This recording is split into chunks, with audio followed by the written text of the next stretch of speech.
नमस्कार, ये आपका भारत लाइव है और आज गेम समझिए की जगह गेम में ट्विस्ट लेकर के आए हैं। बिहार की राजनीति में एक बार फिर से ट्विस्ट नज़र आने लगा है और ये ट्विस्ट आखिर कहाँ तक जाएगा, इसकी परिणति क्या है, इन सारी बातों पर हम चर्चा करेंगे। और इसके पीछे जो बात है वो ये है कि आखिरकार 2017 वाली परिस्थिति फिर से पैदा होने लगी।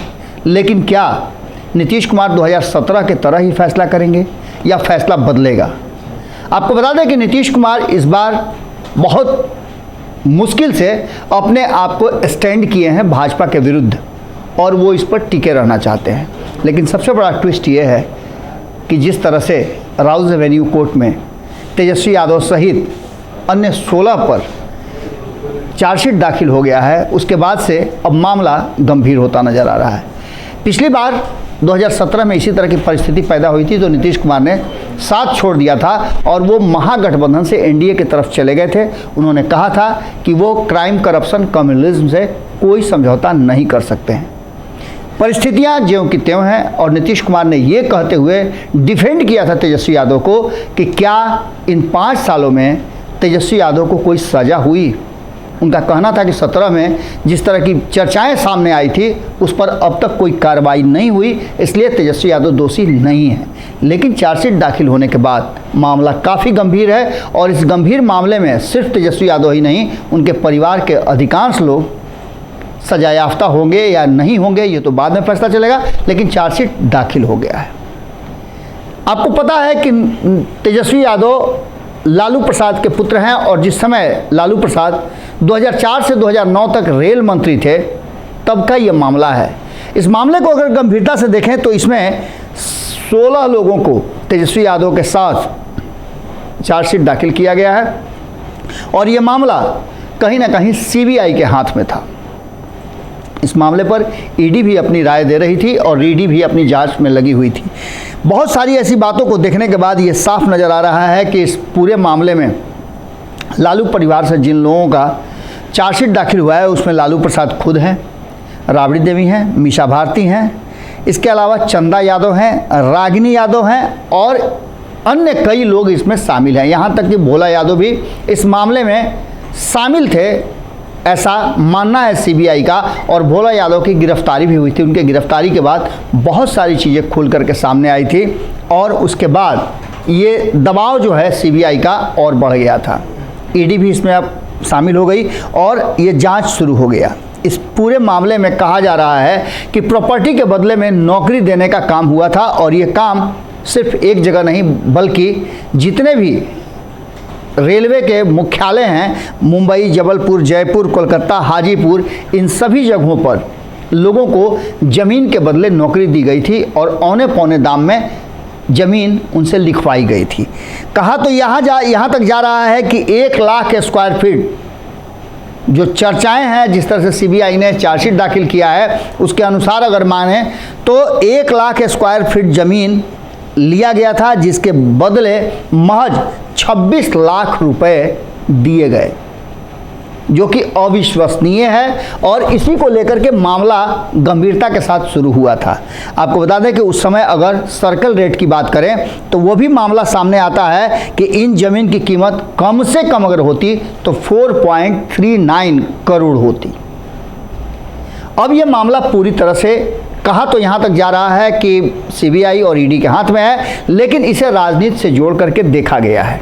हमने आपको हेडलाइन में ही बता दिया है कि तेजस्वी यादव पर चार्जशीट दाखिल हुआ है। ये तो तय है कि अगर ये मामला जैसा कि कहा जा रहा है कि 12 तारीख को इस पर सुनवाई होनी है, अगर ऐसा नहीं होता है तो ये मान के चलिए कि तेजस्वी यादव को इस्तीफ़ा देना होगा। और जब तेजस्वी यादव को इस्तीफ़ा देना होगा तो बिहार में एक बार फिर से परिस्थितियां अलग पैदा होगी। तो होगा क्या लालू प्रसाद की तरह तेजस्वी यादव भी अपनी पत्नी के हाथ में अपनी कुर्सी देकर के जाएंगे? बात हम डिप्टी सीएम की कुर्सी की कर रहे हैं और ये तब संभव होगा जब नीतीश कुमार ये फैसला कर लें कि वो अब महागठबंधन को छोड़ करके नहीं जाएंगे।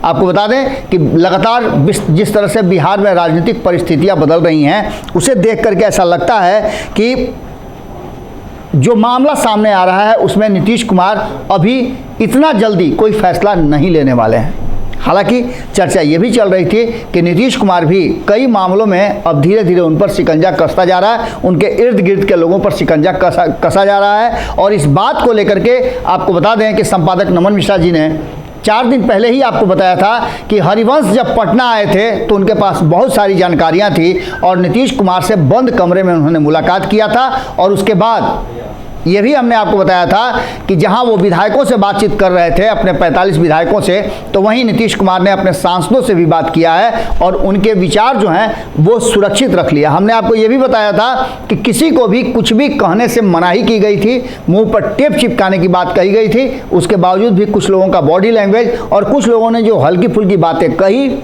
मीडिया का कैमरा देखते हुए आप जानते हैं कि जिस तरह से मिठाई देख करके लाल टपकने लगता है, वैसे ही मीडिया का चैनल का माइक देख करके नेताओं का लाल टपकने लगता है और कुछ ना कुछ तो बोल ही देते हैं।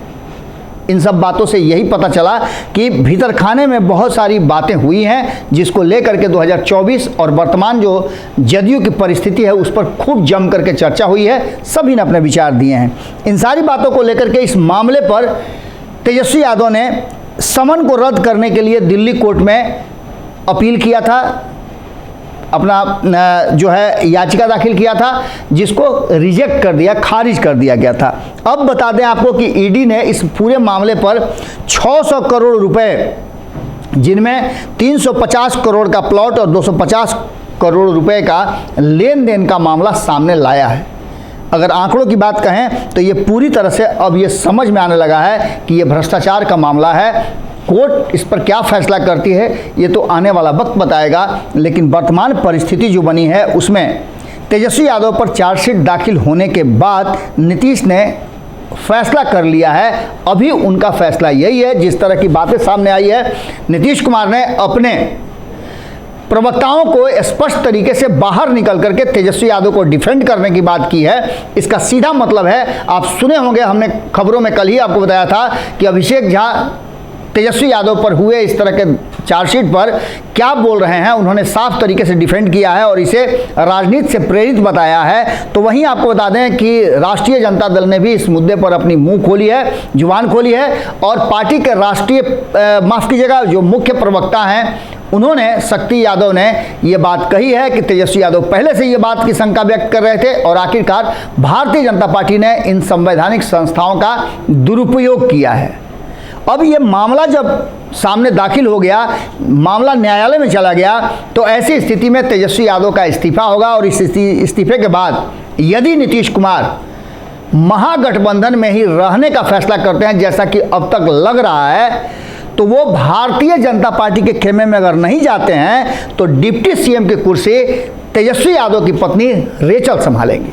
इससे पहले भी आपने देखा होगा कि इतिहास दोहराने की तैयारी एक बार फिर से चल रही है। लालू प्रसाद पर जब चारा घोटाला मामले में सजा हुई थी, उन्हें जेल जाना पड़ा था, तो आपने देखा कि राबड़ी देवी को उन्होंने मुख्यमंत्री की कुर्सी सौंप करके और खुद जेल गए थे। अब देखना ये होगा कि क्या इन सारी बातों को लेकर के तेज प्रताप सहित अन्य लोग जो वेटिंग लिस्ट में हैं उनको अलग करके रेचल को उप मुख्यमंत्री की कुर्सी संभालेंगे। हालांकि अगर रेचल का नाम सामने आता है तो नीतीश कुमार को भी किसी तरह की कोई आपत्ति नहीं होगी और नीतीश कुमार के लिए आगे 2024-25 सबका रास्ता सीधे तौर पे खुल जाएगा।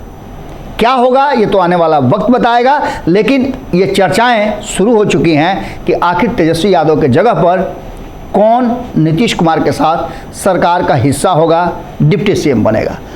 जुड़े रहिए भारत लाइव के साथ। गेम में ट्विस्ट के बाद हम लगातार आपको खबरें बताएंगे। इस पूरे मामले पर हमारी नज़र बनी हुई है, आपकी नज़र भारत लाइव पे होनी चाहिए। बहुत बहुत धन्यवाद। अगर ये वीडियो पसंद आई और वह बिहार के राजनीति और बिहारियत से सरोकार रखेनी तो सब्सक्राइब बटन दबा के चैनल के सब्सक्राइब कर ली। ओजे एगो घंटी बा, ओकरा बटन दबा देला से कुल सटीक और मारक खबर रुआ मुफ्त में मिल जाई। अगर रुआ पत्रकारिता के हमनी के नया प्रयोग में सहयोग कर चाहतानी तो ज्वाइन बटन दबा दी। पेटीएम नंबर नोट कर ली 9386816700। धन्यवाद।